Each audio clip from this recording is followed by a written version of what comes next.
morning. Well, I'd like to start off by just saying thanks.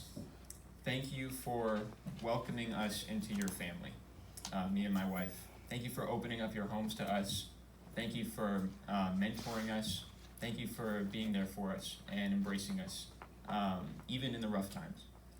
And I just wanted to thank you all for the opportunity to speak also. And I think at the end of the day, it's not going to be the words that I leave with you today that will last. I think it is the love and the fellowship that we've shared. And we're going to miss you. So if I could just start by asking a quick question. Do you remember the first time that you were ever in a natural disaster? The first time you ever experienced a storm? So I remember my first time, it was Hurricane Charlie. My mom probably remembers too. I don't remember much of the actual storm. There was some wind, but what I do remember more is the week afterward.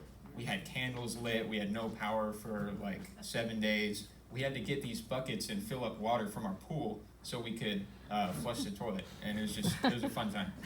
So if you've ever been in a natural disaster, most of us are from Florida or maybe the islands. We know what that's like. Well, I want to start with a story about a girl and her first experience in a natural disaster. And so this is a true story. In October 2nd, 2016, Hurricane Matthew devastated the island of Haiti. $1.9 billion worth of damage, 150 miles per hour wind, sustained over a period of 3 days, causing 546 fatalities.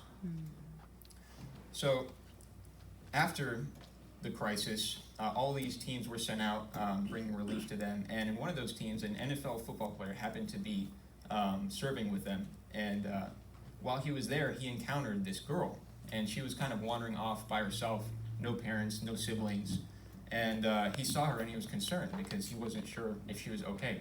So he approached her and he began to try to communicate with her with his limited grasp of the language Creole. So he was trying to communicate with her through sign language, more or less, trying to express what he was trying to say. So he was trying to ask her, what do you need? Do you have food? Do you have something to eat? And she would shake her head no.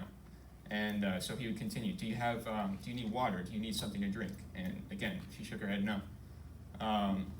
And then he said, do you need shelter? Do you have somewhere to stay? And again, so finally, he was trying to just figure out what this girl needed. She had no family. She could have been orphaned. He didn't know. No one quite knew what was going on. Finally, just trying to ask, what do you need? What's going on? All she did was extend her hands like this, as if for a hug.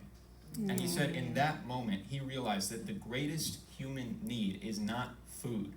It is not water. It is not shelter. But the greatest human need is love. Amen. And that's what we're going to be talking about today. Amen. So if you have your Bible, open it to 1 Corinthians chapter 13.